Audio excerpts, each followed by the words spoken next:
All right, everyone, welcome back. This is the High Octane Podcast. I am your host, Bob, and uh, Jess is messing with me on the side over here, so please excuse. Yeah, here's her foot. Uh, we are on time. I was kind of up in the air about it. I wasn't sure that I was going to make it on time. I was kind of thinking I was going to have to do it a couple hours late, but work did not keep me, thankfully. I hope that situation has been worked out with the manpower thing on night shift, but we'll see. Anyway, welcome back, return listeners. Welcome, new listeners. Solo again. It's okay. I'm kind of getting used to it. So for the foreseeable future, it'll just be my stupid face on the screen. Just she'll make appearances here and there. I'm working on more guests casually. I'm not in any super hurry to get another guest to come on, but we'll see how that goes. I have a couple prospects in the works, maybe. Actually, I need to send some emails, and I'm waiting to see if one person responds, which he has not even looked at it yet. But it's okay. He's a busy dude, but that's all right. Anyway, as I said, solo again. I don't have any kind of like current events. There's not really much new going on. EVs, blah blah blah. Everybody knows about it. Everybody knows about the chip shortage, which I think is slowly coming to an end. Thankfully, the lyric they're ramping up for that. They're pushing it ahead actually by quite a bit, and they increased the production run a lot. So that's going to be interesting to see how that works, especially with what I've seen so far. But we'll see how that works. As far as that goes, that's all I've got. So I'm going to do what am I drinking since I am solo.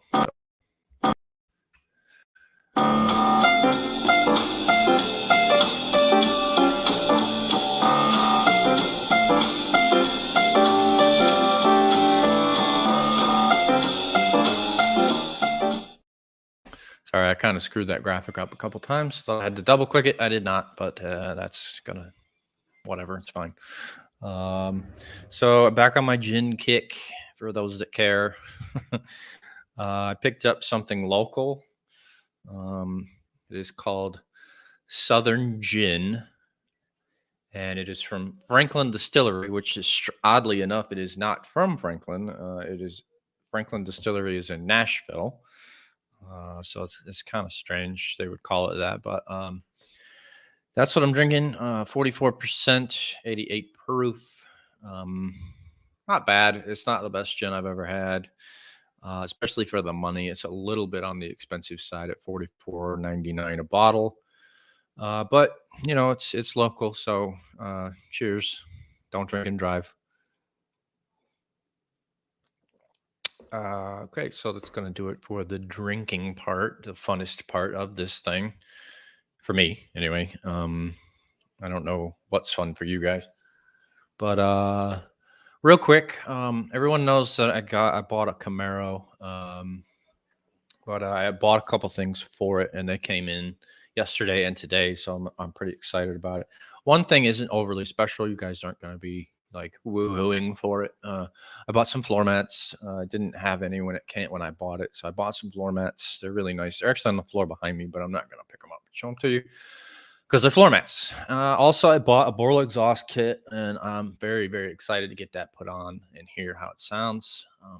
My brother and one of my buddies, which they've both been on this podcast, they're going to help me on Saturday. We're going to do some work on a couple other vehicles as well. Kind of make a day of it. It's going to be fun. It's going to be messy. It's going to be loud. So yeah, that's going to be fun. But I will post in the group the before and after of the exhaust. Hopefully you guys like it. I know I'm probably going to. Jess probably won't, but that's okay because she's getting something shiny this weekend too, so she can get over it. Anyway, I'm not going to dwell on that too long. This episode, I'm going to talk. I found an article from later last year about the upcoming 2022 cars that will be available and the very, very small number of them. And the reason I want to talk about this is because it actually infuriates the hell out of me. I'm a car guy. Obviously, I've talked about that before. Well, I don't know how many times, but the number of cars available is dwindling drastically and very quickly. Um, and it just bothers me. So I want to talk about it. I want to show you guys what is still available as of 2022 model year. It's really not a lot. And like I said, it bothers me a lot. It really, really does. I hate this SUV revolution, the takeover of the SUV or by the SUV. I hate it. I understand. I've talked about this before. I understand the need for SUVs. I understand it. But there are people like me. There are people like my brother, my girlfriend, my dad. I know people that are all about the car, whether it's two doors, four doors, wagon. It doesn't matter. People want cars still, and these auto manufacturers are just taking away so many options for people that like cars. And that's why I want to bring this list into the podcast and just kind of inform you guys on what's still available and what options you do and don't have anymore. So I'm just gonna get right into it. I have not seen this list. I know pretty much what's on the list without even looking at it. I know who is still making cars and who has kind of really almost altogether gotten out of the car game in favor of the SUV. So, like I said, it really annoys me. But we're just going to get right into it. I think it goes by manufacturer in alphabetical order. I don't know how long this list is. I don't know how long this episode will even be, but we're just gonna go. I'm gonna ramble and rant and rave. What do you want to do with that? All right, well, get in here and show it. Oh, you want me to do it? All right. Well, as the ticker on the bottom of the screen that you're watching says, if you join the group tonight during this podcast, during the broadcast, you will get a free T-shirt, and this is what the T-shirts look like. This is the front. High Octane, whatever it says. We'll talk, bruh. This is the back, with the wheel screaming, "We'll talk, bruh." We have other colors. Obviously, we have the blue, two reds, I believe a gray, maybe a couple grays. I don't know what all colors we have, but multiple sizes. Nothing too big, nothing too small. Kind of the middle of the road sizes. But that's the thing tonight. If you join, if you're watching and you're not already in the group, if you join, I'll send you a free T-shirt. Free, people, free. I know everyone loves free stuff, so go over there and join. Then you'll get something for free. You just have to drop me a message and tell me where you live, if you're comfortable with that. But anyway, let's get on with this list. I'm gonna rant. I'm gonna be annoyed. You guys are gonna hear about it. So let's do it. We're not going to talk about trucks. I'm not going to talk about SUVs. I'm pretty sure there are some of those on this list. Not going to talk about them. First off is Acura. They are still making cars. I'm kind of lukewarm on them. I like them better than they used to be back in the, I want to say, late 2000s, maybe early 2010s. They were hideous cars. They were absolutely terrible. The front grills were awful. They were just not good looking vehicles, and they have gotten better. They're still not great. They're just glorified Hondas, just with a few like upgraded interior parts. Obviously, the bodies are a little bit different, but I mean, basically underpinning is a Honda, and everyone knows how I feel about Honda. I believe this is the TLX. I'm not 100% sure. All this alphanumeric stuff, everyone knows about that too. It pisses me off. I hate it. This is the TLX. It's actually gotten a lot more balls in the power department. I think when this car first came out onto the scene, it had like 200 horsepower. It's got 355 horsepower now. Obviously, that's the performance version. It's I mean, it's fairly attractive vehicle. I like the wheels. I don't like that color particularly, but it's not bad for what it is. What else do we have from Acura? There's some more pictures of it front. So yeah, like I said, the grill has gotten better. Not too bad. The back, I like. I really, really like the back. The taillights are nice. Those exhaust tips are freaking massive. Um, but yeah, I don't mind that at all. Is this all just the TLX? I'm not sure. Like I said, I have not seen this list, so I don't know how it works. The interior isn't bad. Yeah, it's not too bad. It's got the push button gear select, which a lot of them are going to now. I like the steering wheel. The screen placement's nice. It's not too big. It's a small car, so it's not huge. Yeah, I don't mind it at all. Seats are interesting. They're not bad. That weird two-tone design is kind of weird though. Yeah, I guess this is all just the TLX. So we're gonna go back to the main list. Like I said, I'm not going to talk about any of the SUVs because I don't like them and they are irrelevant to me. The ILX is their, I guess, smaller car, maybe. I'm not really sure. I don't know, I guess. I mean, it looks a lot like the TLX. Whatever. Obviously, everybody that is semi into cars knows what the NSX is, what it looks like, all that. It's expensive. If you don't know what it is, this is what it looks like. It's their mid-engine hybrid sports car that they brought back from 2002. So yeah, it powers up to an even 600. So it's much better than it. Well, it's not much better than it was, but it's better than it was. Probably a bit more competitive. Obviously, it's all-wheel drive, being a hybrid. But like I said, super expensive. Key fob in your car. Oh yeah. It's in the door, or the where you put your hand to close it. Yes. That's the NSX, and then obviously everyone knows that they are bringing the Integra back. I know a lot of people are excited. Well, a lot of Honda fans, a lot of Racer fans are excited about it. I never really thought the Integra was impressive. I don't know. I never cared for it too much. Literally all it is, like I said, it's just a slightly upgraded Honda Civic. It's always what it's been. So I never really thought it was much. Even the Type R, I don't know. I just never cared for them. As everyone knows, I don't really care for anything from Japan. So say what you want.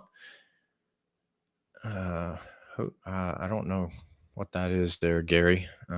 Comment and tell me what that is real quick before I look at it. Well, I probably won't look at it, but you can tell me what that is.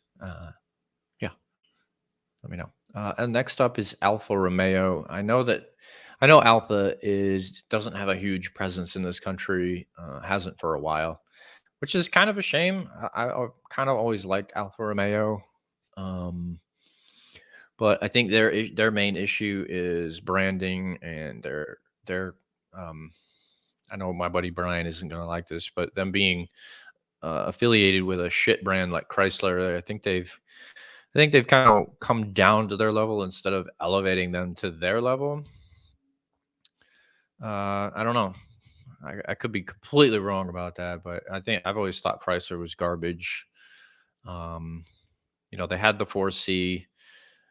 They had the 8C. These are more recent Alphas that aren't available anymore. They do have a sedan still available. Here it is. This is their current sedan.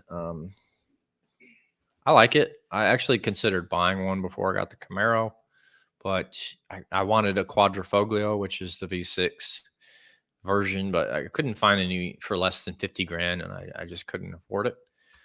And I've already made a vow to myself that I'll never own a car with a 4-cylinder again. I just can't do it. and I won't compromise. So I bought a car with a V8, double the cylinders, bitches. Anyway, I do like the car though. It's nice. My buddy Brian has one with a 4-cylinder. He says it makes plenty of power for him. So to each their own. Uh, just not for me. Uh, and I think that another alpha problem is that they're going to focus, just like a lot of other manufacturers, on SUVs. They have a couple. Well, they have one current, and then they're bringing another one out soon. Another like a smaller one. So I don't know. I think that's a mistake, but I'm not going to dwell on it, on alpha, because they don't have a lot to talk about. I wish they did, but they don't. So next up is Aston Martin. Everyone knows how I feel about Aston Martin. I think they're beautiful. They're leaps and bounds, head and shoulders better than they were, 10 and maybe even 20 years ago, or 20, maybe 10 years ago. After Ford was no longer in ownership of them, they just turned it completely around, and they're world class again. I mean, they're beautiful cars. They perform well. They're built much better. They are expensive. They're considered a supercar brand. Made in Europe. I think the UK actually. But here's a picture of their flagship car, the Valkyrie. This thing's insane. It's like literally their most radical car they've ever built. Pretty sure they're going to race it. I'm not sure what class they're going to race it in. I don't know if it's the Le Mans Series, Grand Am. I don't know what they're going to race it in, but this thing is insane. I'm not going to get too much into specifications, and all that crap on any of these, but this is a hybrid, almost 1,200 horsepower combined, $3 million. Just that's chump change for any Joe Schmo to spend on a car. Well, dang, throw stuff around. Jess is throwing stuff around, being destructive. She's going to do work, actually, for her own business, which I am very proud of her about. Yeah, give me a free plug. Give me a free plug in your show. All right. Jess wants a plug, so I'll give her one. Anyone in the greater Nashville area that's looking for a bartender for a private event, hit up Madam Bourbon on Facebook or Instagram, madambourbon.com. themadambourbon.com. I'm sorry. Any bartender needs, hit up those 3 locations, and she'll hook you up right. Love you too. That was the Valkyrie. This is the Valhalla. It's a little less expensive, but still at 800,000 to start. I'm not as big a fan as the look of these. They're still nice vehicles, Aston Martin. They're just a little understated, a little dumbed down style wise. Power still, believe is a hybrid. Yes, this one is a hybrid. 937 horsepower total. Like I said, they start at 800,000, which I do believe comes in under anything that from Ferrari or Mercedes. I want to say, I'm not sure about Lamborghini. Lamborghini's kind of up in there with their upcoming models and all that. So I'm not sure, but that's the Valhalla. I know my buddy Chris that I used to work with is like a super fan of Aston Martin. I'm being a smartass right now because he's really not, him and the wife, but that's fine. They don't have to be. And this is their current semi-affordable car. This is the DB11. It starts at 208,000. Has a V12, naturally aspirated. No, twin turbo. I'm sorry. 630 horsepower. It's not my favorite looking Aston GT car ever. That title belongs to the Vanquish, but it's still a very nice, very attractive, well-performing vehicle. If you're well-to-do but not uber rich, you could probably afford one. So yeah, That one is super nice. This is the DBS. This is still available, but I think I want to say the DB11 is the flagship. If I'm incorrect about that, I apologize. No, this is it. Actually, this one makes 715 horsepower, and they have a Super Leggera version. It's even more powerful, even more radical design wise. Yeah, this one's 319. So, good luck with that one. Yeah. Aston Martin has gotten into the SUV game. I'm usually not a fan of that type of manufacturer kind of going out of their wheelhouse of sports cars, supercars, if you will, and going into the SUV game. They did try to do a sedan, which worked out pretty well, actually. I really liked it. I liked it better than that piece of shit Porsche Panamera. But it's just not what they do typically. So I don't know. A lot of people didn't really know about it. They didn't market it well. It was expensive. But anyway, like I said, I'm not gonna dwell on SUVs at all. Next up is Audi. Thank God they're still making cars because they are awesome. I love all Audi cars. Literally every single one of them. I love them. Jess had an A4 for a while. It was nice. I don't know, it had some kind of funky smell that pissed her off, so she got rid of it. But I also thought about getting an Audi before I bought the Camaro. I toyed around with the idea of an S5 or an S6. I even looked at A7s and A8s, and just the prices were too just out of control. The whole market is. It's not just Audis, but they're still making all of their cars that are available in the country. Eighth A and S versions of the 3, 4, 5, 6, 7, and 8. So good on them. Thank you, Audi, for continuing your car sales in this country. You haven't completely sold out to SUVs. Also, they have the e-tron and the e-tron GT. Those are electric, full electric, and they're super expensive, but they're very, very nice. Also, they have RS versions of, I want to say all of the 3, 4, 5, 6, 7, and 8.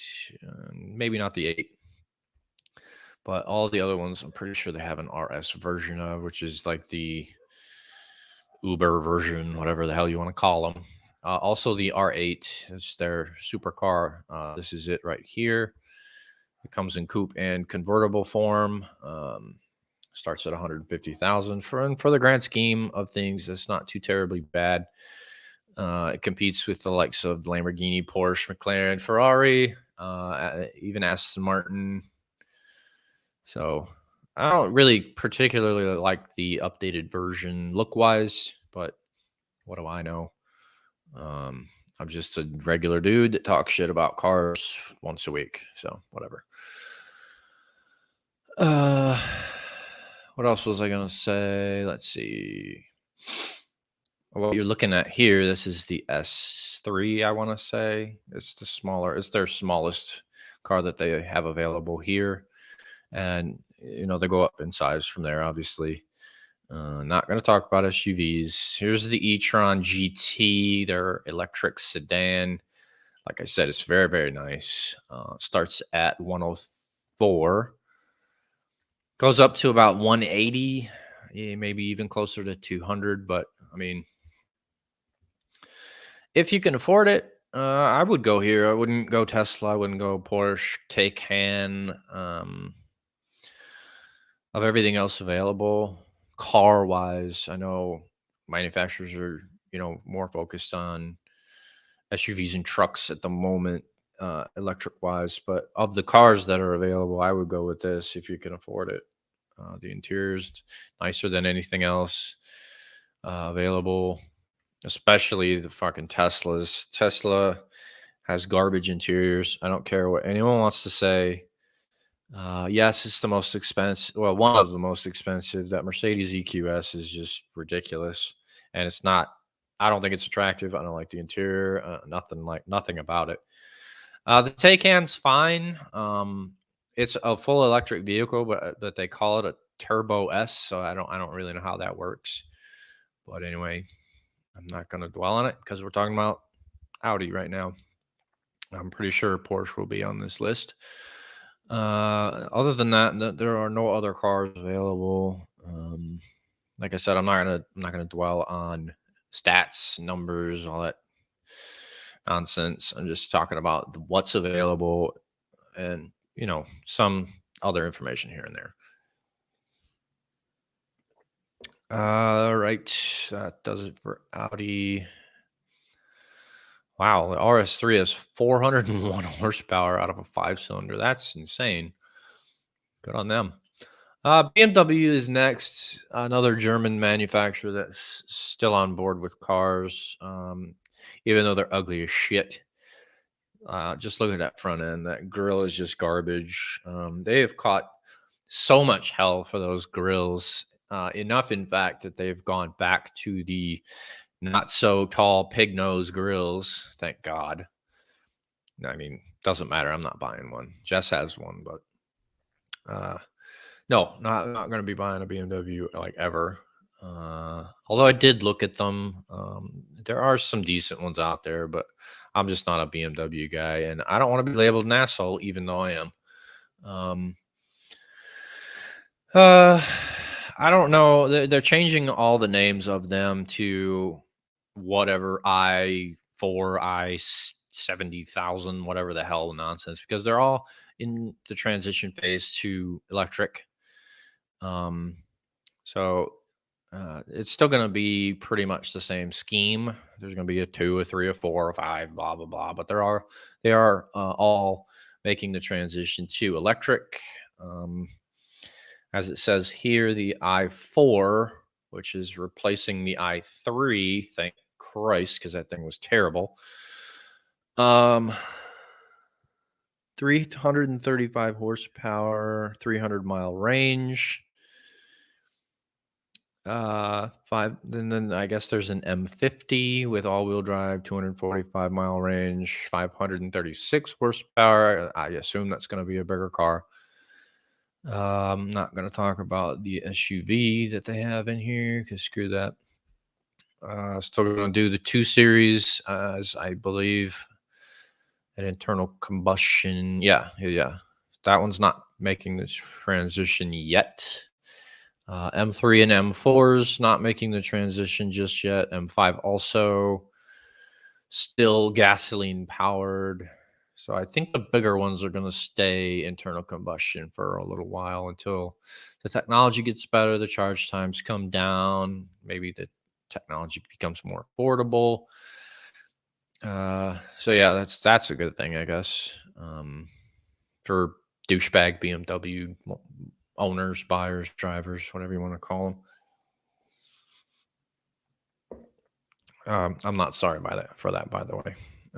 See the grill. I think they're going back to these shorter grills, and good on them. Thank Christ. Bugatti. Um, I'm not gonna dwell on this too long. They only make cars like ultra ridiculously high end, like hyper cars. The only thing I will say is that Bugatti did just get sold by Volkswagen to the Croatian company Rimac, or however the hell you want to call it. They produce only electric supercars. They supply other manufacturers with electric tech. And yeah, Bugatti is now owned by them. So it's definitely going to be interesting to see what direction they take Bugatti in the next 5 years. You will definitely see electric Bugattis within those 5 years, maybe even sooner, as Rimac already makes some of the fastest, most high-end electric hypercars on the planet. So that's likely what's in store for Bugatti. And as I said, I'm not going to dwell on them because screw it. Buick, they don't make any cars, so screw them. They suck because the Regal was cool. I wish they never got rid of the oh, what the hell is the other car they made? Regal and not the screw it, I can't remember what the hell they were all called, but Cadillac is next, and they thankfully are still making cars. Only two, but they're still making cars currently.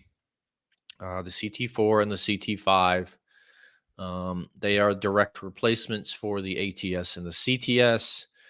I like them. I don't like the CT4 as much as I did the ATS, but I like the CT5 better than I did the CTS.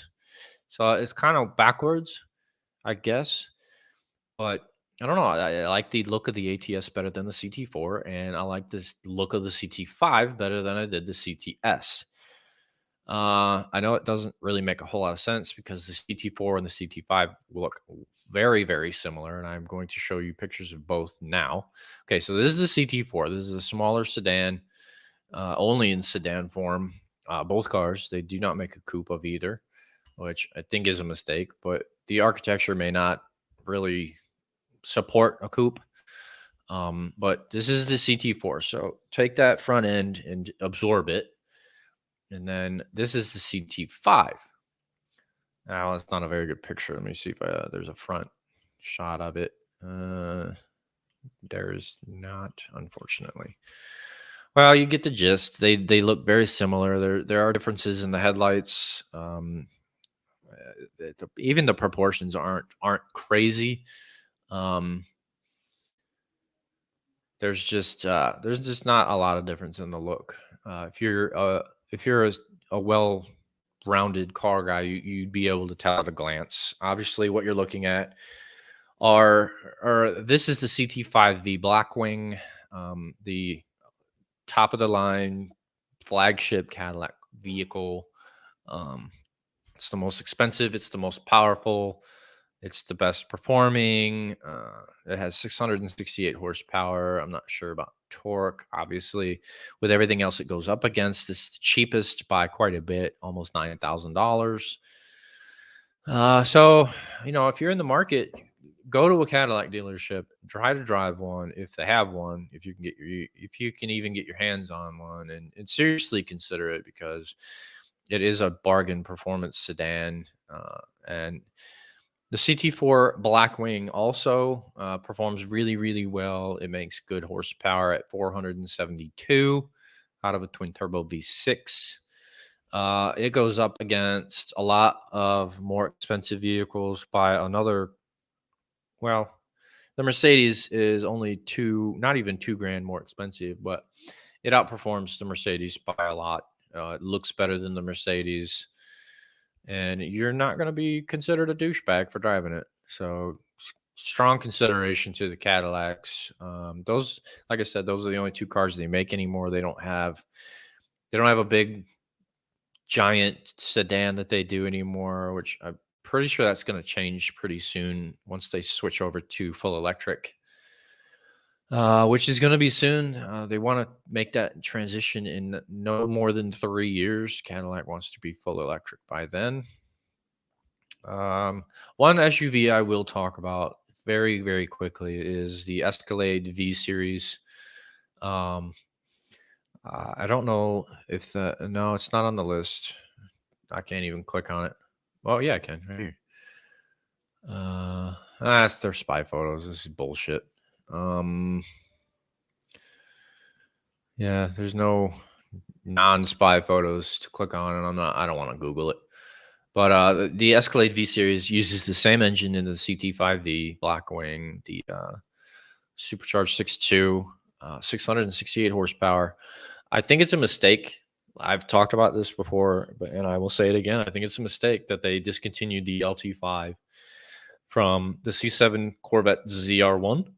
That engine made 755 horsepower. And I believe that would be a better option for the Escalade, as heavy as it is. I'm not 100% sure why General Motors decided to completely discontinue making that engine. I don't see the logic behind it. Putting the same supercharged 6.2 version in an Escalade that you put in a midsize sedan. I just don't. I don't see the logic. I don't. I definitely don't agree with it. I don't know. I just think it's a mistake them discontinuing that engine. It was a good engine. It performed well, and it's almost 100 more horsepower out of literally the exact same engine, just a different tune. I don't know. Like I said, it just doesn't make sense, but I'm not going to dwell on it because it's an SUV. We're talking about cars. Chevrolet is next. They have completely gotten out of the passenger car game. Recently, they discontinued. Well, I can't. No, no, no. Let me backtrack a little bit. The Malibu is still available. You just can't order one, which doesn't really make a whole lot of sense to me. I guess that is that kind of the precursor to discontinuing it. Um, but other than the Malibu, they do not make any passenger vehicles. They discontinued the Impala. They discontinued the Spark, the Sonic. Um, and I believe those were the only five that they were down to, four that they were down to. And they're all gone other than the Malibu, which is on its way out. Um, Other than that, they only make the Camaro and the Corvette. And as I've talked about before, they are in the process of completely ruining the Camaro and turning it into an electric sedan. Huge mistake. I know that Camaro sales are down, and I blame that solely on General Motors, not the public. Um, General Motors has not done anything to justify people to buy it. I mean, the the newest Camaro exterior is not desire. It's not a good looking vehicle. They have not updated the interior that I know of since at least 2016. My 2017 has the exact same interior as a 2022. That's pathetic. Update your fucking interiors. Excuse my language. Um, and also, they don't have anything to compete with the Hellcat Red Eye from Chrysler or Dodge, whatever the hell you want to call them, or the GT500 from Ford. They don't have anything that can compete with it. Again, use that Corvette ZR1 supercharged 6.2, put that under the hood of the Camaro, and then you have something to deal with, something to work with. But they won't. They didn't do that because they discontinued that engine, and they're still only using the 650 horsepower version of the 6.2 in the ZL1. It's a mistake, and people aren't going to buy a car that when they want 700 plus horsepower, they're not going to buy your car. They're just not. I don't care if it's cheaper. I don't care. There's just nothing. There's no selling point at that point. No, nobody's going to buy your car. So I think I say shame on GM, shame on General Motors, uh, Chevrolet, upper management. Shame on you guys. You missed out on a huge opportunity. You discontinued the wrong engine, um, and yeah, it's a mistake. But anyway, the upcoming Z06 is coming out pretty soon. It's going to be available to the public. I'm not 100% sure, but pretty soon. It's pretty ridiculous. I don't quite think it's radical enough, but with the upcoming ZR1, the Zora, and the E-Ray, we'll see. We'll see what they do with them. Um, like I said, though, I just don't think they made it radical enough from the regular C8 Stingray.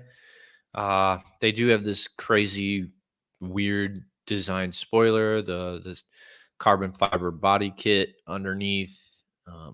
The wheels, I really do like the wheels though. And that engine is insane. It's a 5.5 liter V8, no forced induction, no supercharging, no turbos, 670 horsepower. That makes it the most powerful production, naturally aspirated V8 ever. I'm talking about ever, not just for Corvette, not just for America, ever in the world.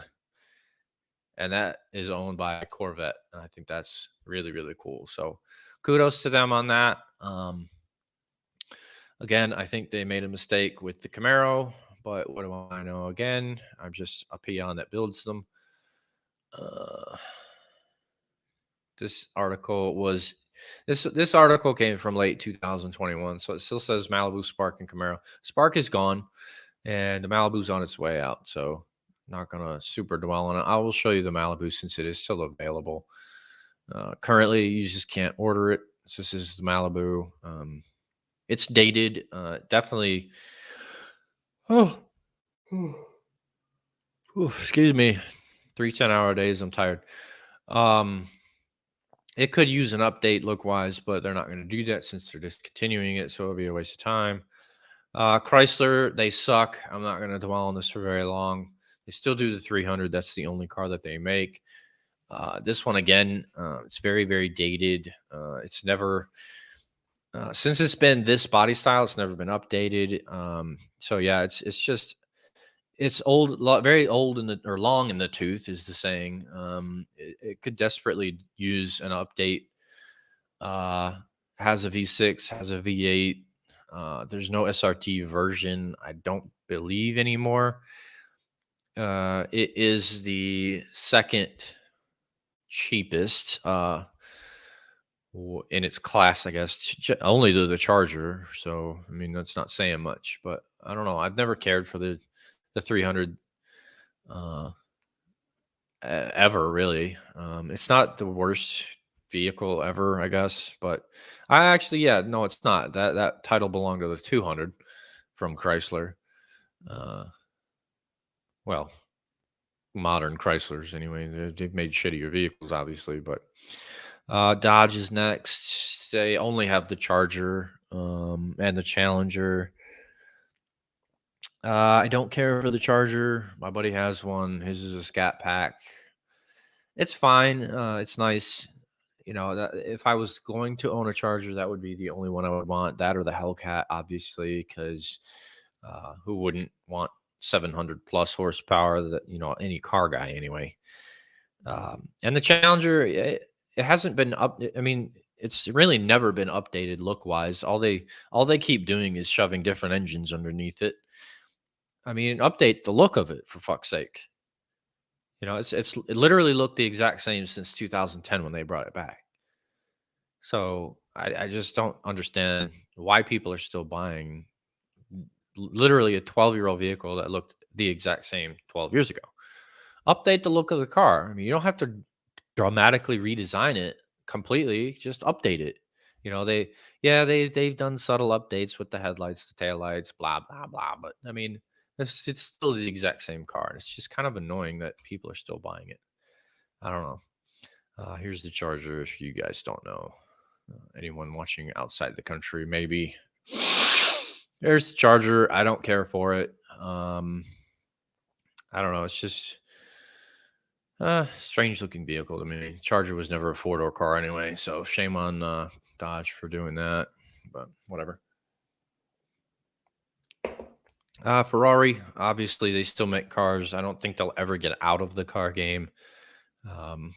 Fingers crossed. Anyway, if anyone stays, keeps building like cars, like cars, it'll be Ferrari. That's where they. I mean, that's where they started. That's where they've always been. I mean, they haven't even gotten into the SUV game yet. Out there are rumors floating around that they're getting into it, which shame on them.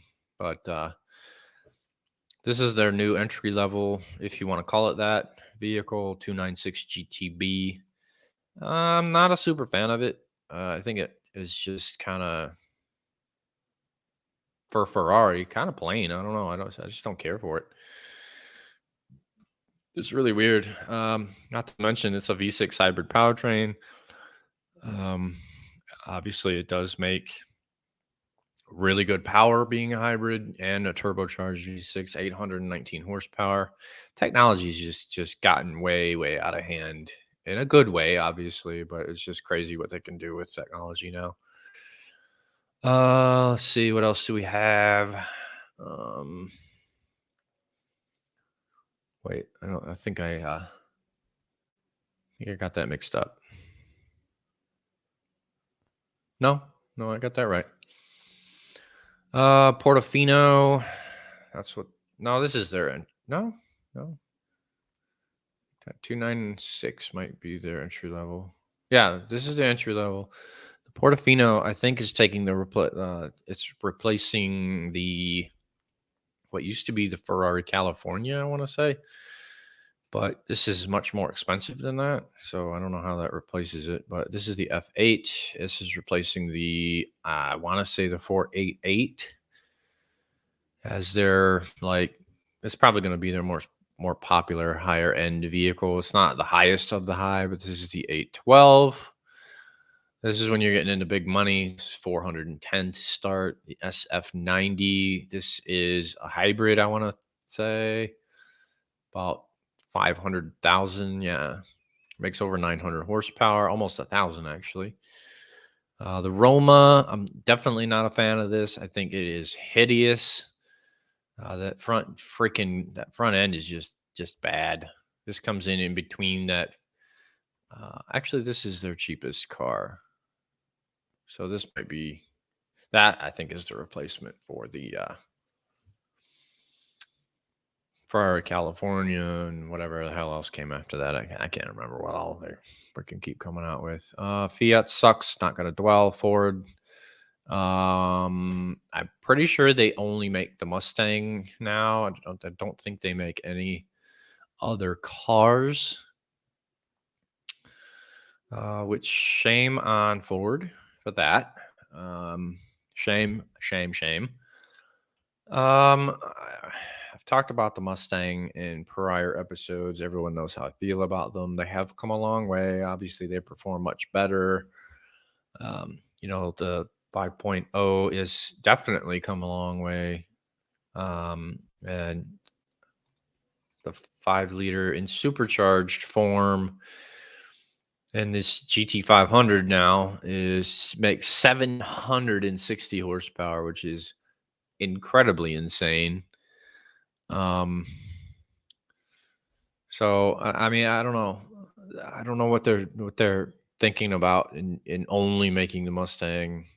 I mean, they're I don't know. They kind of did the same thing as Chevrolet, getting rid of all their like passenger cars and just going with SUVs, which their SUVs aren't even that great. The Mustang Mach-E is a piece of junk. That electric SUV that doesn't deserve to have the Mustang name. The Bronco is a piece of shit. It's ugly. It's been recalled I don't know how many times. Escape sucks. The Edge sucks. The Explorer sucks. All of them. They all suck. Don't buy Fords. Long story short. Genesis, screw you. I'm not even gonna talk about them. They make cars. I'm not talking about them. I don't care. Screw it. I will just briefly. G70, ugly as shit. Hate them. G80, ugly as shit. I hate them. Those wheels are garbage. Ew. And then they do I want to say a G90, which might be their flagship. These electric garbage piles, they're all pretty much the same. They're junk. They're from Korea. Don't buy them. Shame on you if you do. GMC, they're only a truck brand. Honda, talked about Acura earlier. This is pretty much the dumbed down version. The new Honda Civic, what you see right now, is ugly. It's still ugly. It's better than the last one, but it's still hideous as hell. I don't care what anyone wants to say about it. It's terrible. It's ugly, ugly, ugly. The Accord is not any better. This is the Accord. I'm sorry, I have a hair in my mouth, and it's annoying. This is the Accord. It is a little bit better, but not by a lot. My ex co-host, guest, regular was friend at one point, George. He has an older Accord. I got it, by the way. He has an older Accord. Has a little piece of shit 1.5 turbo, but yeah, no, I didn't care for that car. Whatever. Not talking about him anymore because he completely ghosted, even though he was on Instagram a couple days ago. So yeah, there's that. Pretty shitty. He didn't even respond to my mother. So that's a shit. That's a douche move. If he's watching, fuck you, George. Hyundai again goes back to all the Genesis garbage. I do think that they still make cars. Yeah, they make the Veloster still. It's been one of the ugliest cars ever since it's been introduced. The Sonata is kind of their flagship. It's ugly as shit. The Accent is their small car. It's actually not awful, I guess, if you want to. If I'm being subjective, it's not complete garbage. I don't even know what the hell this is. Nexo? Oh, it's an SUV. That's why I don't know it. Piece of junk. The Venue, SUV, ugly shit. Palisade is one of the ugliest ass vehicles on the road, period. And its counterpart from Kia, I'll get into that soon. The Elantra has also come a long way. It's still kind of ugly as shit. But that's Hyundai. Can't expect much out of them. Now the Ioniq is, I guess, considered a car. It's electric. Nope, it's a compact crossover, so we're not talking about it. The Kona is an SUV. Also, not talking about it. Yeah, everything else is SUVs, so we're not going to talk about any of those. That Hyundai Santa Cruz, anyone that buys that thing, or any Hyundai for that matter, but especially the Santa Cruz, shame on you, and you have the one of the ugliest vehicles ever on the road. So I hate you. Anyway, Infiniti, this is just a same thing with Acura and Honda. Infiniti is just a glorified Nissan. They do make a couple of cars still. This is the Q50, kind of their mid-sized sedan, if you will. I've never really cared for them. My nephew-in-law, who has also been on this podcast, he has an older G35. It's given him a lot of trouble. It's actually in the shop right now. He really likes them, but I don't know. I don't really care for them. And then the Q60 is their flagship coupe. Makes decent power. It's not terribly bad looking. 400 horsepower. It's not overly expensive. I don't know, but that's it for Infiniti. They only make 2 cars. The rest is SUVs. So screw you. Jag, another UK, European, whatever you want to call it, manufacturer. They don't make a lot of cars anymore, which is a shame. They make 2 still that I know of. The F-Type is awesome, though. I toyed around with the idea of buying one of these also before I bought the Camaro. Prices were a little bit ridiculous, though, so I just couldn't do it because I was only going to buy a V8 if I bought one, and they were still in the 40s. So that was just a bit too much out of my price range.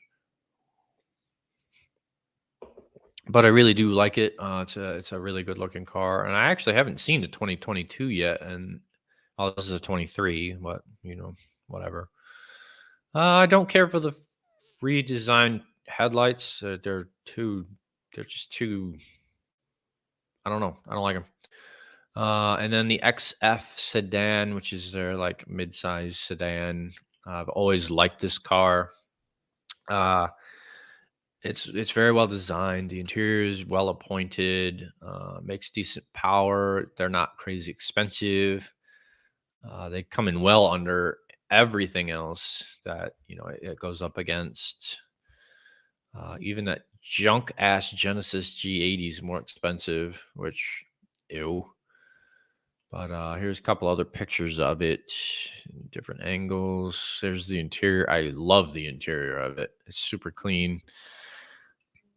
Better than anything else on that list up there that you guys saw, except for maybe the Audis. But both Mercedes and that Genesis, screw them. They're both shit. But yeah, they don't do the XE.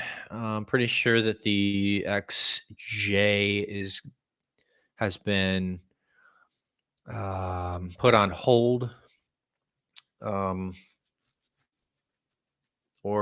This says it's been scrapped, but I guarantee that they will more than likely come back with a big electric sedan. And if they don't, kind of sucks. Shame on them.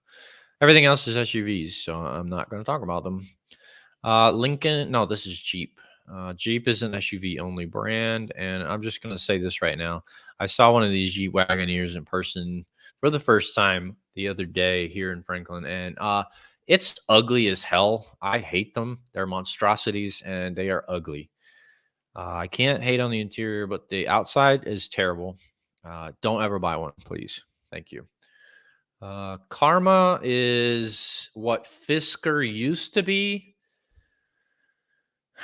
They make hybrids now. They don't really do a lot of electric stuff. Apparently, they are going to introduce an electric vehicle soon, but I don't think. Okay, yeah, they do still do a car. A car. This is it. It pretty much looks like the original Fisker Karma. The brand is now Karma. Now it is a GS6 and Rivero GT. They are hybrids. They're not fully electric. Ultra high end, very high dollar. Apparently, the upcoming Rivero GT will have all-wheel drive and over 1,100 horsepower, which is absolutely insane. I don't dislike the way it looks. I would just be very weary of buying something that is associated with Fisker. And if everyone, or if a lot of you don't know, when Fisker first came out, they were a direct competitor to Tesla. And the reason they didn't do well was because their cars spontaneously caught on fire and literally burnt to the ground. So, yeah, that's gonna hurt your car sales a little bit.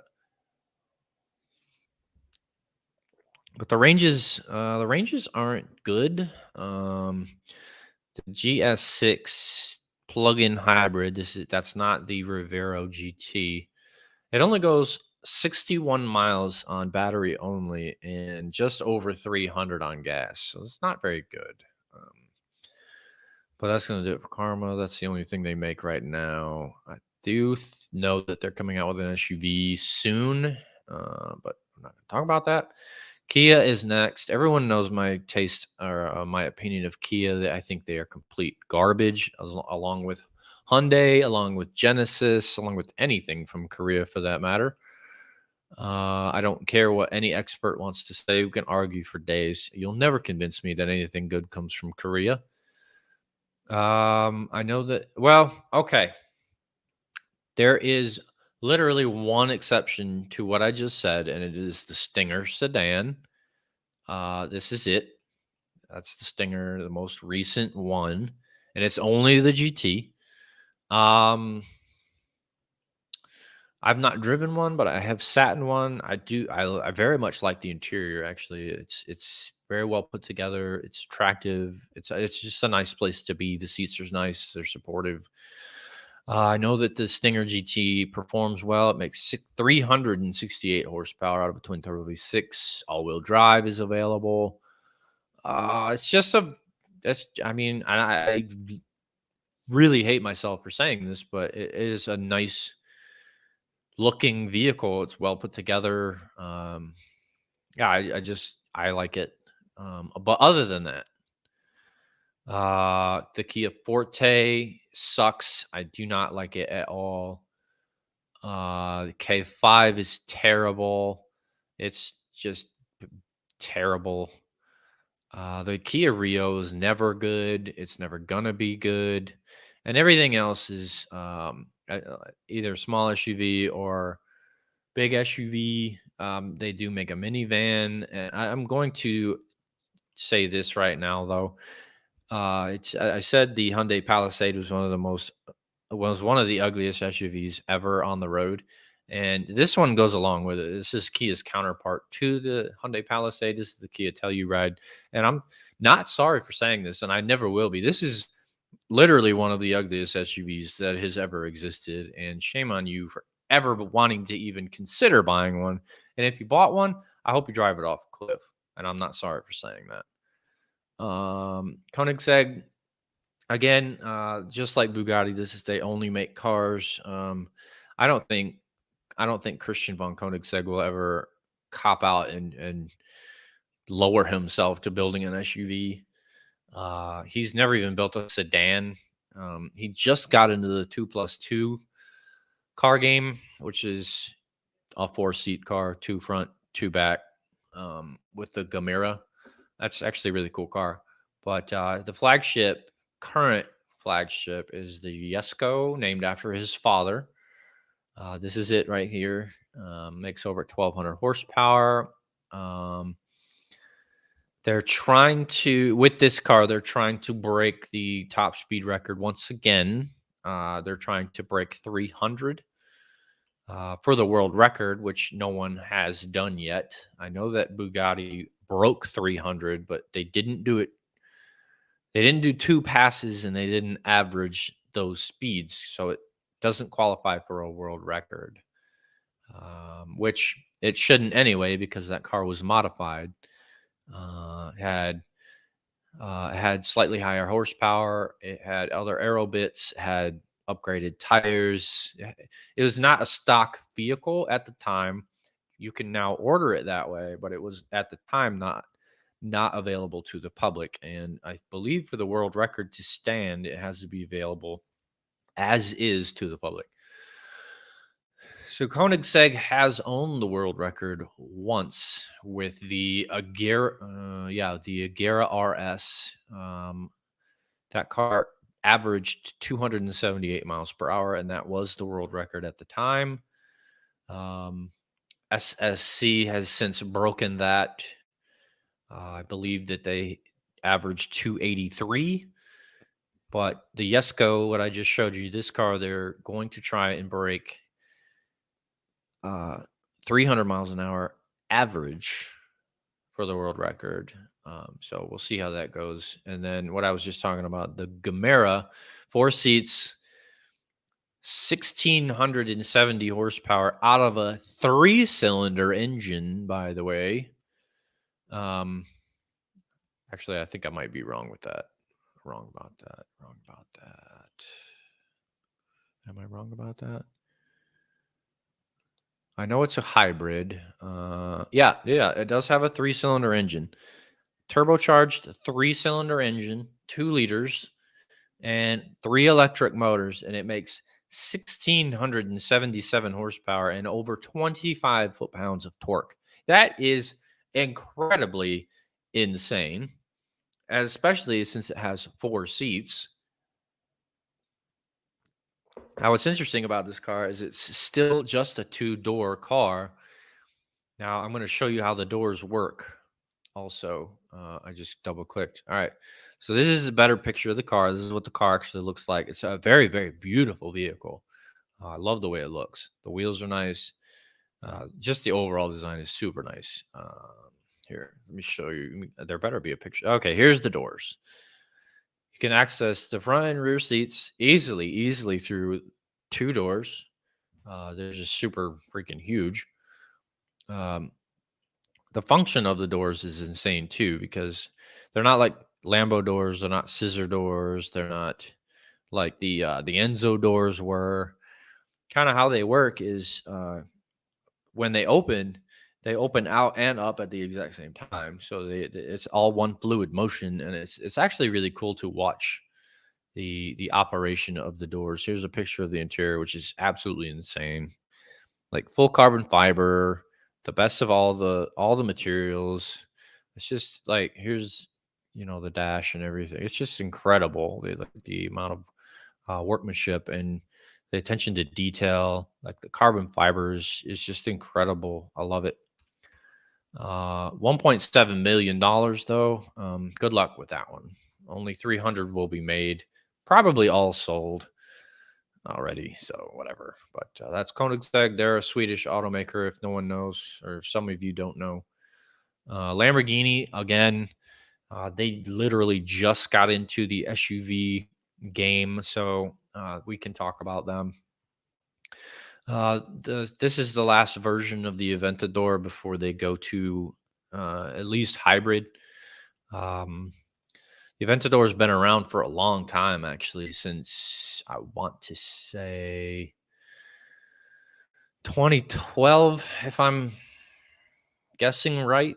I'm not 100% sure I am. Don't quote me on that, and don't give me any shit if I'm wrong. But it's been around a while. There's been a lot of different versions, names, whatever. I've seen I don't know how many in person. They're nice cars. I love the car. It's just been around a long time. They're super expensive. This one has, I believe, 769 horsepower, which the names have never really made much sense. Like the LP 780 bullshit. Like it makes 769 horsepower. Don't call it the 780 ass. Anyway, Countach has been brought back in a limited run. I do not like it. It was once described, and I firmly believe it, and it's actually a perfect description of the car. It's been called an Aventador in a bad suit, and I firmly believe it. I agree with it. I 100% do. Um, it just could have been done a lot better. I don't know. They dropped the ball. It makes hella power, over 800 horsepower, but I don't know. I just don't care for it. I really don't. It does not give. It doesn't live up to the name. It doesn't live up to the ridiculousness of the original Lamborghini Countach. It doesn't have that ultra high wing in the back.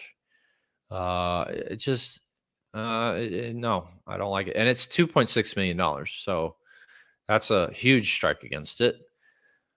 Now this is Lamborghini's, I want to say hybrid. Is this a hybrid? Yeah, it's a hybrid. They're only making 63 of them, which I'm not 100% sure why they chose that number. Obviously has some kind of dumbass significance to it. Okay, I got that number wrong. 82. 82 of them. They're all sold out. $3 million a piece. 808 horsepower combined. I don't know. I'm not a Uber fan of how it looks. Has some design aspects that are pretty cool, like the headlight, LED, daytime running light, whatever you want to call them. Those are pretty cool design. The front end's not bad. The back end is weird. I'll show it to you. The back end, I don't know. It's just weird. I don't care for it. These side wing things, they're strange. I don't know. I just don't really care for it. I don't know. I know that Lamborghini is known for extremely radical designs and doing everything like way different than everybody else, but this just isn't a very good execution in my opinion. Say what you want to say, I don't like it. That's all. The Huracan, I believe, is on its way out. It's been around for a while too. If you want to call it a cheap Lamborghini, 213 grand is where you're going to pay to start. They go up to, I want to say, probably close to 500. If I'm okay, the STO is the top of the line. I'm way high, 331. So yeah, they can get pretty pricey, but yeah, that's Lamborghini. Land Rover doesn't make cars. Lexus only has a couple left that they still make. IS 500, F Sport, blah blah blah. It's a piece of junk. My car will destroy it. I'm not really even a fan of how it looks. Never have been. Everyone knows I don't like Lexuses. I gave George, fuck you, all the shit every time he wanted to bring up Lexus. What is this? No, ugly as shit. Never mind. Moving on. Oh, ES sedan, ugly as shit. Not gonna even dwell on it. SUV. Nope. Lincoln doesn't make any cars anymore either, so not going to talk about them. Lotus only makes cars, only a couple. This is the Emira. This is want to say a hybrid. No. Wait. Is it? I don't know. Obviously, it does have a gas engine in it. This is a shit picture of it. Here's a little bit better picture, I guess. This is the replacement for the Elise, I want to say. Their small mid-engine car. I don't dislike it. It's actually a pretty good looking vehicle. Makes good power. I'm not going to get into numbers because I have a lot of other things to talk about. And then the Aviha hypercar. This is full electric. Want to say it makes over 2,000 horsepower. Yes, it makes just about right at it. They're going to make 130 of them at more than 2 mil a piece. This is not what they all will look like. And I'm pretty sure this spoiler is retractable. It only comes up at high speeds. But yeah, I think it's a beautiful car. And I hope Lotus turns it around. They haven't had the best luck in this country for sure.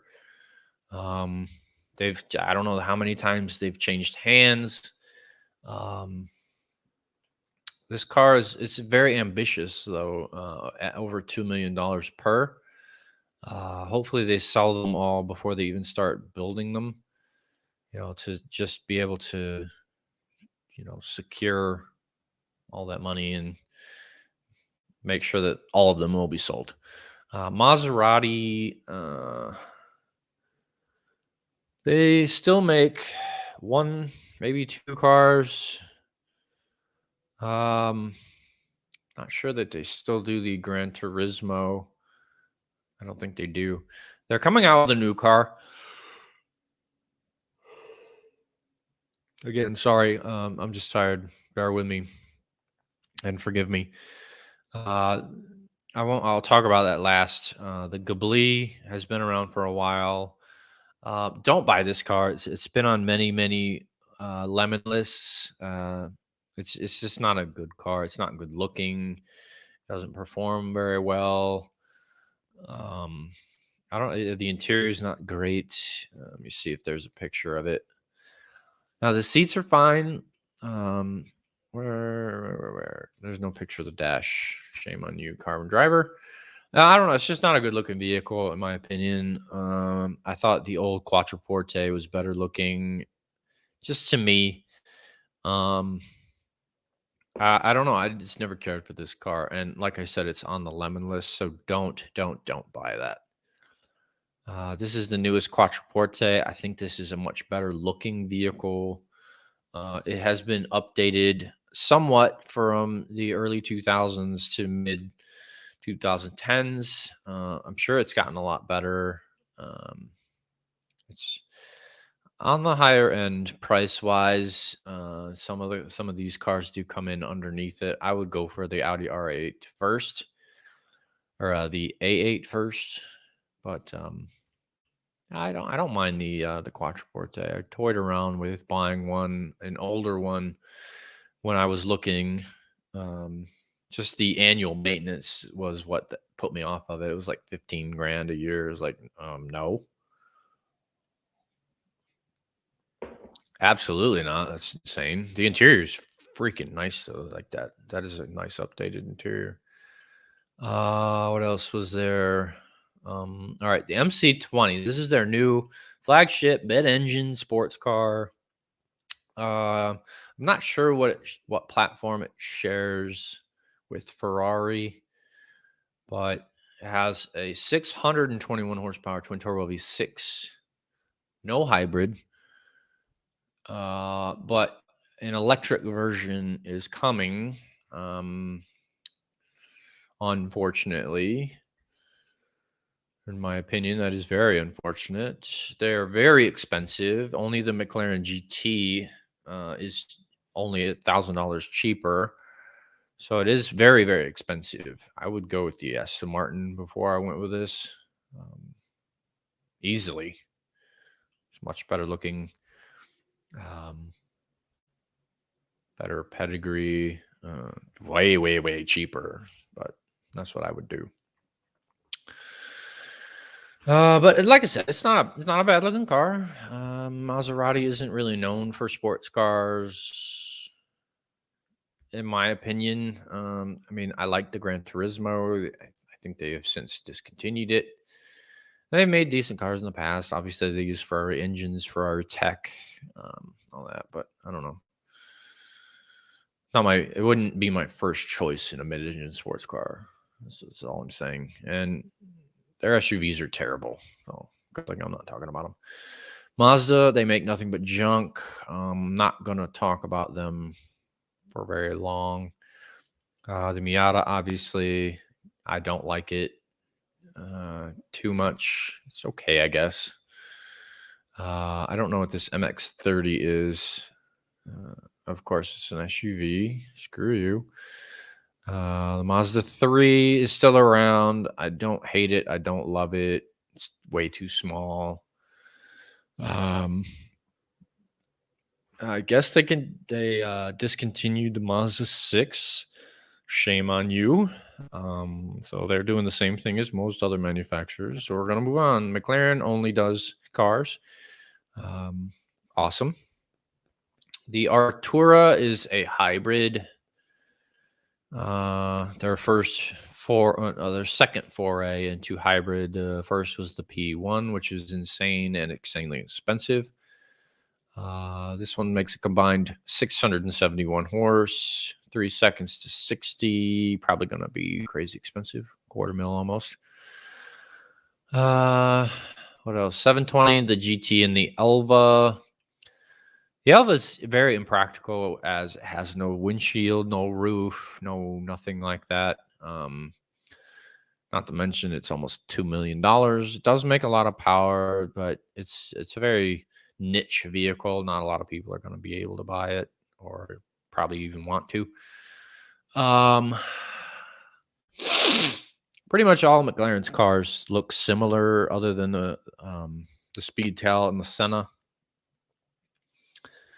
Speedtail is a weird car. It's kind of a nod to the McLaren F1, but it doesn't even go as fast as the F1 did, so I don't really understand that. And the Senna is like their most extreme race focused, like track focused car that you can buy from them. 824 horsepower. I want to say all motor. If it's turbocharged, okay, whatever, fine. But it's not a hybrid, so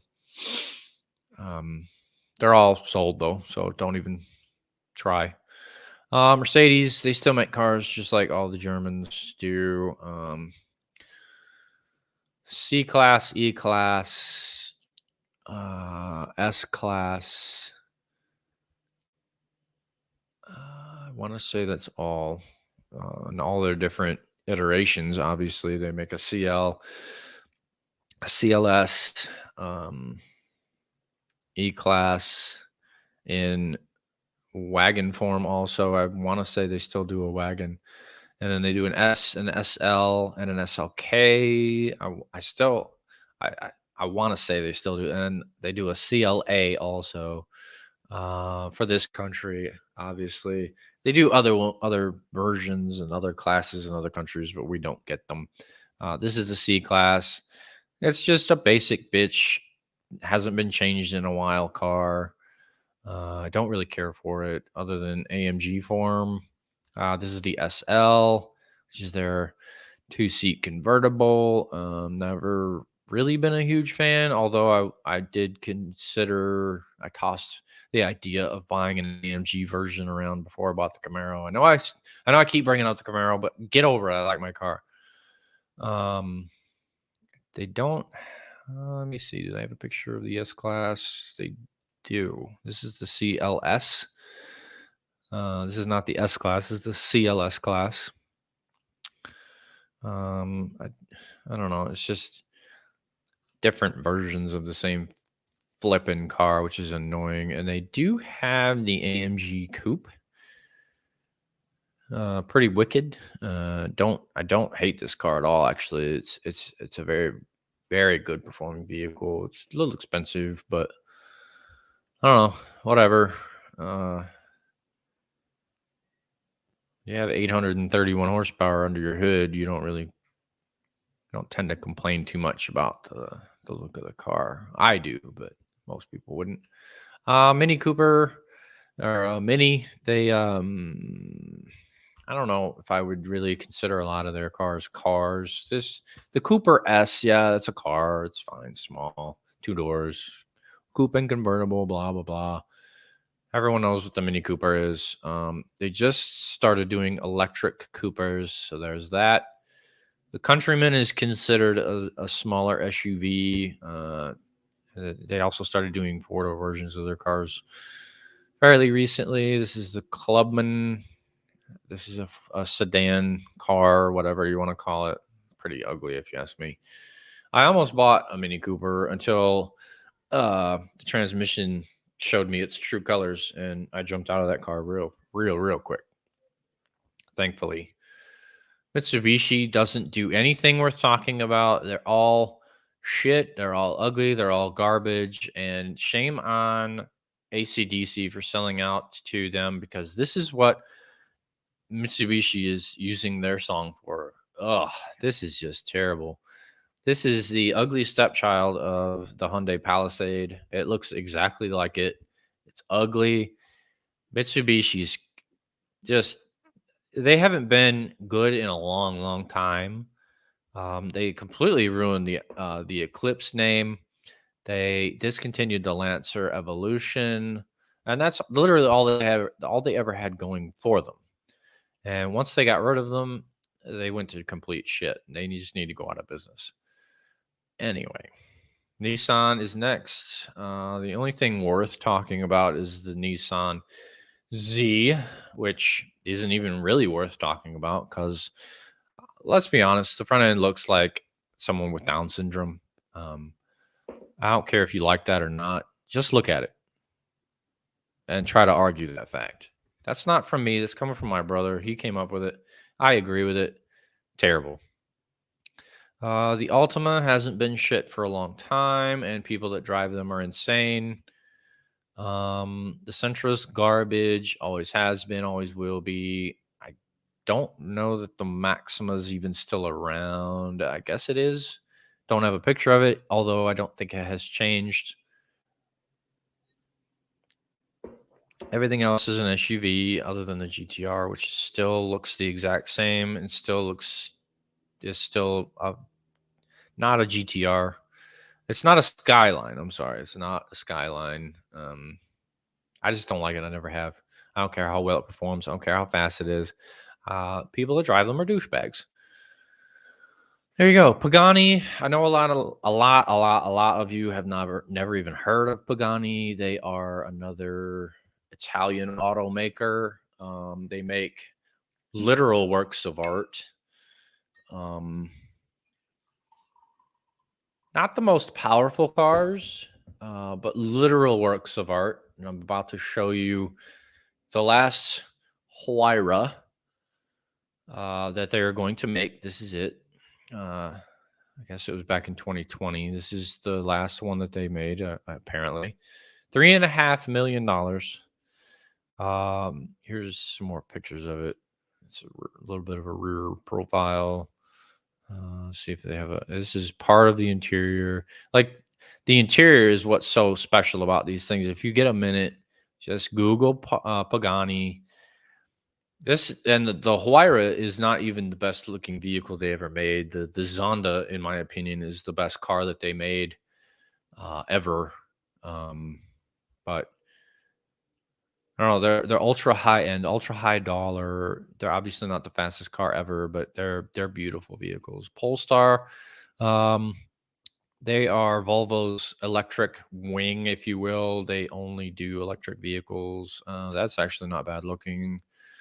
There's somebody at my work that has one. I don't really care for that one, and I don't have any other pictures. But Porsche, we're actually getting a little high on time. I'm trying to not run too long by myself here, but everyone knows what the 911 looks like. It's looked the same for fucking 70 years, just slightly updated every time. This is the epitome of douche car. Everyone that drives them is a complete douche. I don't like them, but I can't argue with their performance. And under the hood, their handling. And again, their rear engine. They're not even mid-engine. They're rear engine, and they perform so well. And like, it boggles my mind how well they perform being rear engined. It's just insane how the engineers have done what they've done with the car, especially the 911 GT3. Um, this isn't the most powerful Porsche, but it's absolutely the best performing all around. The GT2 is actually most powerful, but this one is where it's at. It's the lightest. It's got the most aggressive handling and everything like that. It's an incredible car, but I still hate them. Porsches suck. And then the Panamera, I have always hated this car. It always reminds me of a dog taking a shit. The front end isn't any better. It's just not a good looking vehicle. I looked at a few when I was still in the market for a new vehicle, but I just can't get past the exterior look of them. The interior is fine, but the exterior sucks. And then this is the Taycan, their first foray into full electric. This color is terrible, but the car is actually pretty nice. I don't mind the look of them. They're expensive, but they do perform well. Actually, they're faster than anything that I've seen they've been put up against. Even I don't even know if they've put it up against a plaid Tesla, but again, I don't like Teslas, so not gonna even go there. Ram, they only do trucks. Rivian, they only do trucks. Rolls, nothing has changed. Everyone has seen the Phantom. Obviously, they do updates here and there, but it's still an ultra high end sedan, like the most posh, most snoot vehicle on the planet. Nothing's really changed there. The Ghost is a smaller version of it, pretty much. Still has the suicide rear doors. Doesn't really even look much different. It's just a little bit smaller, less expensive, not by a lot, but a little. And then the Cullen is an SUV. We're not going to get into that. Subaru, nothing's really changed. The BRZ is the Subaru version of the Toyota E6. Same exact fucking car. Annoying. Hate it when they do that. General Motors is getting into that stupid ass trend. The next WRX, I don't think it really has changed a whole lot. Not really. I don't know what the STI has done as far as power. 45 grand for a small 4-seat, 4-door car, though. 400 horsepower is pretty good out of a 2-liter turbo, though. So I don't know. It might be worth it. I've never driven one. Hyundai, no. Subaru Ascent, that's an SUV. Forster's an SUV. Outback wagon, that's an SUV, not a wagon. Tesla, everyone knows about Tesla. They only make one car. I don't care what anyone else. Well, the new Roadster is on its way. I'm not 100% sure if this is actually what it'll look like, and the numbers are very unbelievable to me. They're saying less than 2 seconds to 60 and over 250 mile an hour top speed. Now, I know electric cars are fast. They make gobs of power. But 250 plus miles an hour in an electric car is right now with the technology is just a little unbelievable to me. I just don't really see it doing it. The 0 to 60 is doable because it's already been done. But for the price, which I'm not 100% sure, 200 grand, I don't see it. I don't see it happening for 200 grand, that kind of performance. But what do I know? This is the newest Model S. Obviously, the plaid version is where you want to be if you're going to buy a Model S, and you can afford it. Obviously, like 180 grand for the plaid. Okay, 130. Still very expensive for the plaid. 1,020 horsepower though. So if that's what you want in an electric vehicle, go for it. More power to you. I've seen one in person. It looks exactly the same as all the other Model S's. They have not changed the exterior styling since they've been a thing. So shame on you, Tesla. Up your game. Toyota, I'm not even sure. Okay, they have this GR86. Like I said, the Subaru is the exact same car. The Supra, which is absolutely terrible, and shame on you for defiling the name because it's ugly as shit. Doesn't even perform all that well. Corolla always been a pile of shit. Hate it, hate it, hate it. They even have made the Corolla into a small crossover SUV. So you've defiled another name. It's been around for, I don't know, 30 years, 40 years. I don't know when the damn Corolla was introduced to the world, but the Prius, whatever the hell you want to call it, it's still around. It's still ugly. It's still a hybrid, whatever. Toyota Sienna's a nice minivan. Highlander's a minivan. Camry, nothing new, but I still like it. Pains me to say, but I do like it. Especially in TRD form. It just looks good. It does. It looks really, really good in TRD form with the aggressive styling on the outside. The interior, it's hit and miss. There are certain things about it I do and don't like, but it's not the worst car on this list. Volkswagen, we're coming to the end of this list, everybody, and then we'll get into wheel talk, which hopefully Jess has come up with a question for. Maybe no. All right, so we might skip that this week because no one else came up with a question. No one else wants a shirt apparently. Volkswagen still makes the GTI and the Golf R. What you're looking at in the picture is the GTI. It's come a long way, actually. 240 horsepower, decent. The Golf R makes over 300, decent. The Jetta, I don't know, not a fan. The Passat, still not a fan. The only Volkswagen car that I am a fan of and don't have a picture of is the newest Volkswagen that they make is the Arteon, whatever the hell you want to call it. I'm going to look up a picture of that because I really like it, and I don't even know why that's not listed. Maybe it's because they discontinued it because this is only the 2021. But that's the Volkswagen Arteon.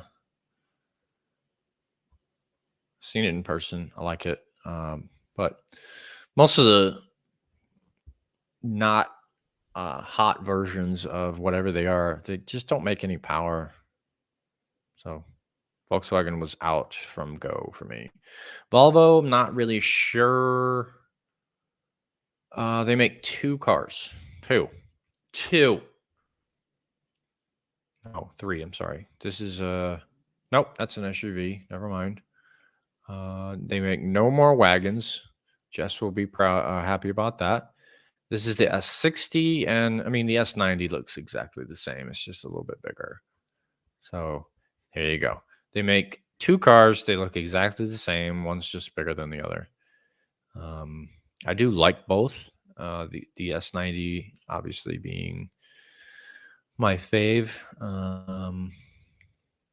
Very affordable, especially with what they're going up against. Not a lot of people even know Volvo still exists. Rightfully so. You don't see a lot of commercials on TV or wherever for them. Their marketing department needs to step their game up. Is long story short, but that's the list. It was longer than I thought, actually. But literally, this entire list. Let me go back and think. Chevrolet Malibu, Cadillac, CT4, CT5, Chrysler, Charger, Challenger, Ford, Mustang. That's six cars that are American. Six. You have six cars to choose from if you want an American car. Like, how pathetic is that?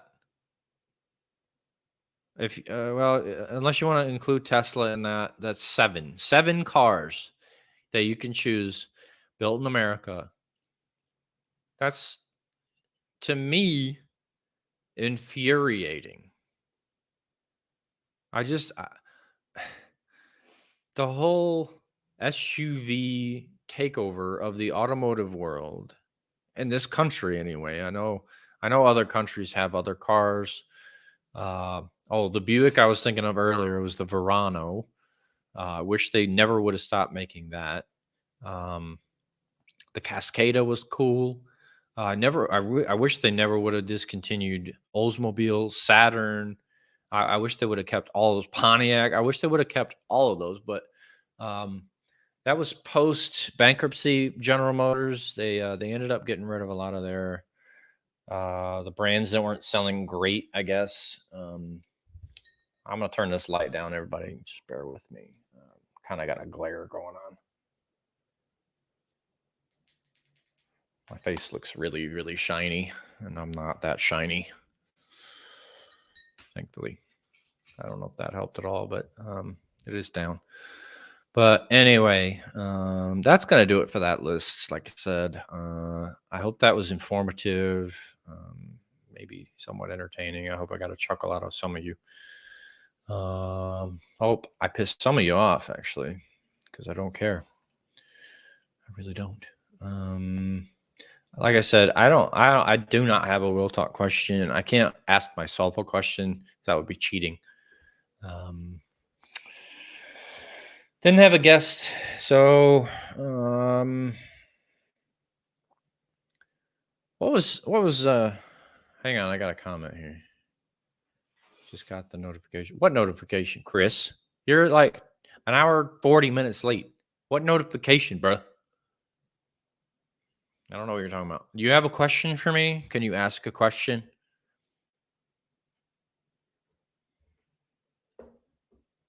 What was Meredith's second question? Jess, you remember? I don't either. Hang on, let me get on my Facebook and look at. Let me see if I can find it. You guys just kind of bear with me. Chris, what do you got? That you were live. You know what time I'm always live, bro. It's never. Well, hopefully it'll never change. Hang on. Let me go to my group. Bear with me, everybody. Just bear with me. I'm not trying to bore you or whatever. Gotta go like a week. Bear with me.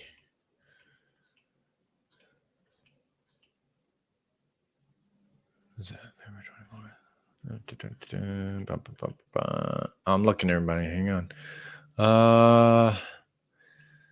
Come on. Where is it? I had someone respond to my message last week about. Here it is. All right. All right. I found it. Let me read it real quick. Troubleshooting things that go wrong with or when you, not a mechanic, just a normal person, are performing routine maintenance on a car. Who do you call? Watch YouTube. Okay, this is actually a decent question.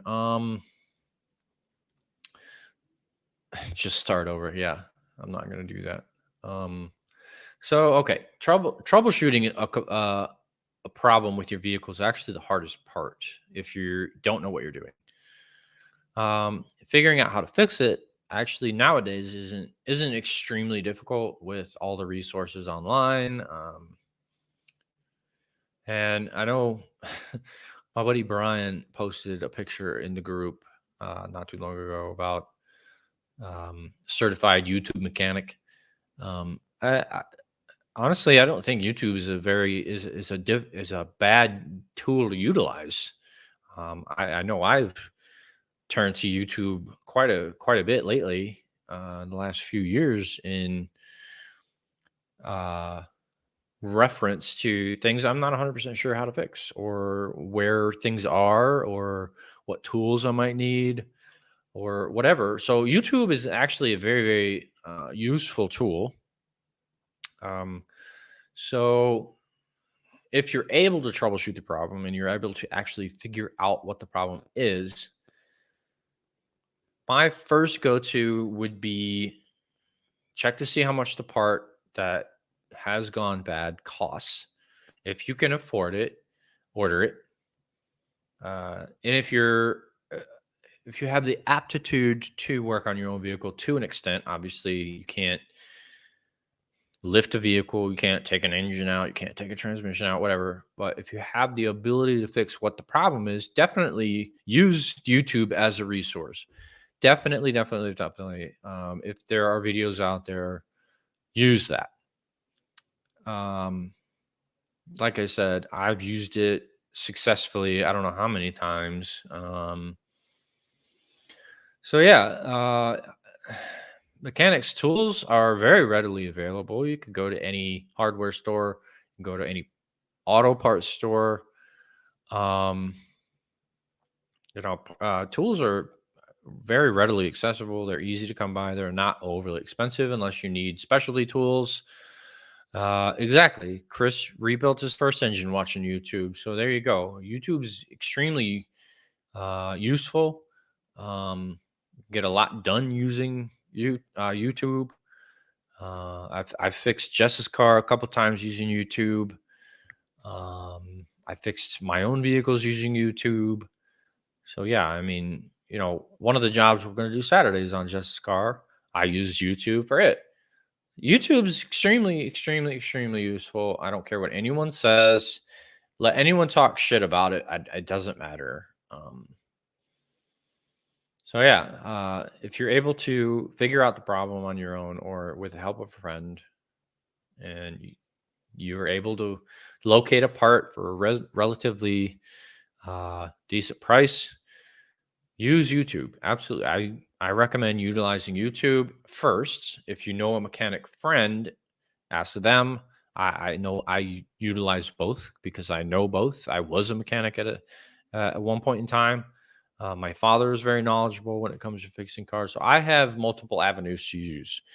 I know a lot of people don't, so YouTube can absolutely be a very useful tool. So I do recommend um, YouTube using it. Chris is right. You can rent tools. I know AutoZone in Advance they have a rent a tool program. If you don't want to buy a specific tool, you can rent them. All it requires is a deposit. You don't actually have to. You won't lose any money. Needless to say, it's just I'm not 100% sure on that, but I think it's just a deposit. As long as you return it, you're not out any money. But anyway, that's um, that's that was what I'm going to use for a wheel talk question, and I didn't even play the music. So here's the music.